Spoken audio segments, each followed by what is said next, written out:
So, let's look into some of the fallacies out there and get to know more about them.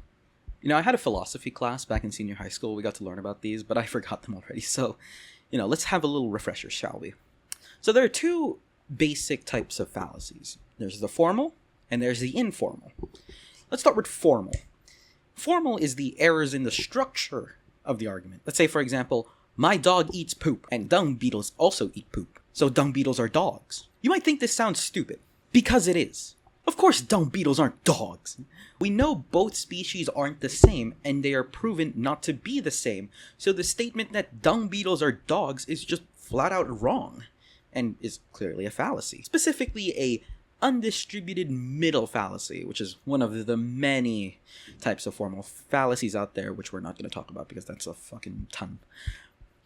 No, there are plenty of other fallacies out there, formal fallacies specifically, like another fun one, affirming the consequent, which is believing that the second statement is true, then the first statement is also true. Like, let's say, if on Christmas Day there's no more cookies on the plate, then Santa has come over. So there are no cookies on the plate, so Santa must have come over. This statement assumes that Santa came over because there's no more cookies on the plate.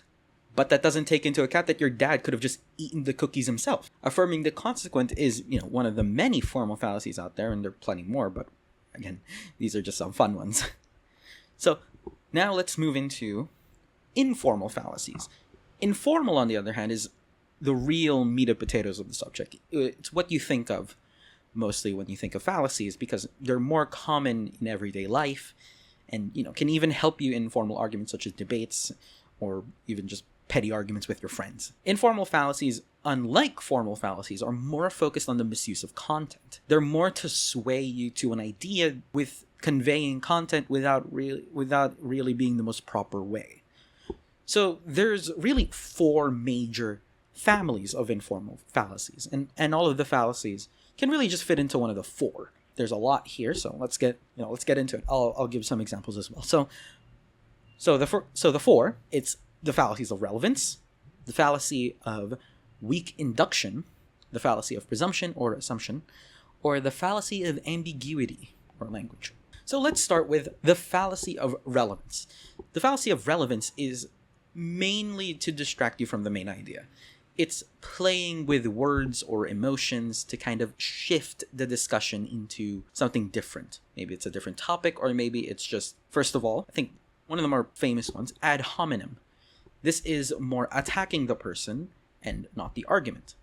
So let's say, how can you trust this man with hygiene if he hasn't showered in months? Clearly just attacking the guy, just proving himself to not being of status. Okay, that's kind of a different thing, because that's an even different type of fallacy of relevance. But again, you're kind of moving the discussion into the man instead of the argument. So second, straw man. This is twisting words, removing context, taking out context, like a YouTube comment. Let's say he says the iPhone is a good phone. He's definitely getting paid off by Apple. Someone liking the iPhone and reviewing it well, saying it's a good phone, you should buy it. Is getting paid off by Apple. That's just, you don't know that. You don't know that for a fact. This is clearly shown, but you're turning his word of a good review for the iPhone as being, oh, you're just an Apple shill, kind of moving in towards that idea. Next up, red herring. Quite a popular saying, but this is changing the subject or misleading you into a subject. So let's take this. Why do we fund NASA so much money when there are starving children in Africa? That statement is placing NASA into the conversation. We're talking about the funding of NASA, but we're pushing it into starving children of Africa. We're changing the subject altogether because we want to disprove NASA a little bit. Next up, appeal to authority. This one is kind of relying more on someone's status for their credibility.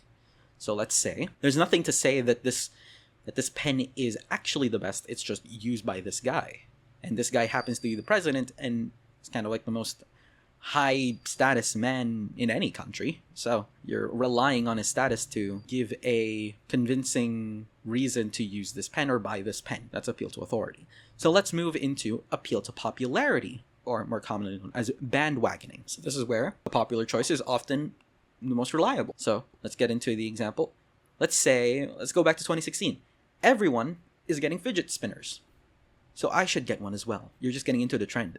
It's just trends. Because everyone has a fidget spinner. You don't want to be left out. Maybe I should get one too so I can be cool like everyone else. Is it really cool? Well, it's only cool because everyone has it. So, next up, appeal to tradition. As the name suggests, the old ways are best, apparently. So let's take this statement. Back in my day, we used to walk to school. Why would we use cars if our legs does the job fine? Because cars are better? A lot of the back in my day statements are just this fallacy. Because we used to think highly of things old. Or maybe the old guys are just, yeah, we do this better. Which can also be like appeal to authority, since we treat or view seniors much more highly than, youngins. And lastly, for fallacies of relevance, appeal to emotion. So this is more playing with people's emotions, trying to elicit fear or excitement or sadness within them to kind of get them into this idea. So let's say, using AirPods sends harmful radiations to your brain. Stop using AirPods. That's fear-mongering. And that's a clear example of appeal to emotion. You are using people's fears to get them to use something. Or stop using something. Or maybe even buy this thing. There's a lot of different ways that you can see this. Next up, fallacies of weak induction. This fallacy is arguments that try to connect reasons to conclusions. So one of these is hasty generalization, where we claim something out of just like quickly seeing like a piece of evidence even though there's like barely any research to it. So let's say the COVID virus never existed because I never had it. It doesn't mean that COVID doesn't exist. It's just you never had it, and then you had that idea that COVID doesn't exist. That's hasty generalization right there. Next up, false cause. This is you mistaking correlation with causation. So let's say that guy started singing and it suddenly rained. So his singing must have caused the rain. No, that was just perchance. It's just unlucky timing, sadly, for the guy. Next up, slippery slope. This is claiming that one step will lead to a greater conclusion. This is kind of like the butterfly effect, but for fallacies, I guess. So let's say, once AI gains sentience, human-to-human marriages will plummet. I know AI is a dangerous thing, but that's just wholly different. And again, you're just leading towards this even more grim future. It's usually for like grim or despair type conclusions. Next and lastly, weak analogy. These are comparing things that aren't even similar. So let's take this one. Marriages are like Lego bricks. It can be fun to build up, but once you step on them, they hurt like hell. I just made that up. This is dumb. But again, how do you connect? Why is there a connection between marriages and Legos? They barely have anything, but it's a fun analogy, but it doesn't quite make sense. So let's move into the next fallacy, assumption fallacies. Assumption fallacies are ones that try to sneak in assumptions that feel a little bit unfair, not that well suited for the argument. So let's start off with false dilemma, pretending that only two options exist. Let's take Anakin's famous saying, "If you're not with me, then you are my enemy." Clearly, he's giving Obi-Wan two choices, and those two choices suck. Next up, loaded question. This is more of a trap. You're trapping someone into an answer. If you guys remember this meme, the "Are you gay?" and your only responses are, "No, I am gay." "Yes, I am gay." "I am gay." Every answer that you can give, you say you're gay.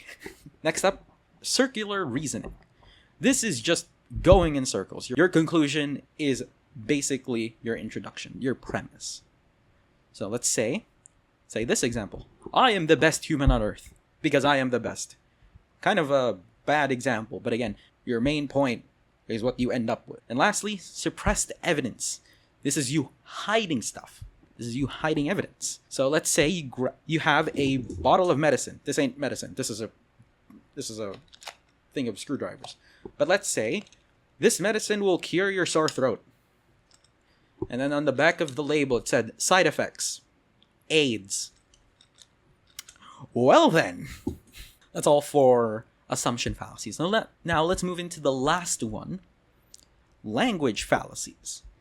Language fallacies are a fallacy that uses tricky wording to throw you off. This can include your use of words, even your accent, grammar, just a lot of things where the way you say stuff can end up being a fallacy. So the first one, equivocation, using a word in two different ways. So, let's say a feather is light, and light cannot be dark. Therefore, a feather cannot be dark. The word light there has two meanings. There's light, the light rays, my light, and light, having little weight. But they're used in the same sentence, and they both have completely different meanings, and then you apply them into the conclusion where light cannot be dark. That's a different thing, because you can only really use the light in...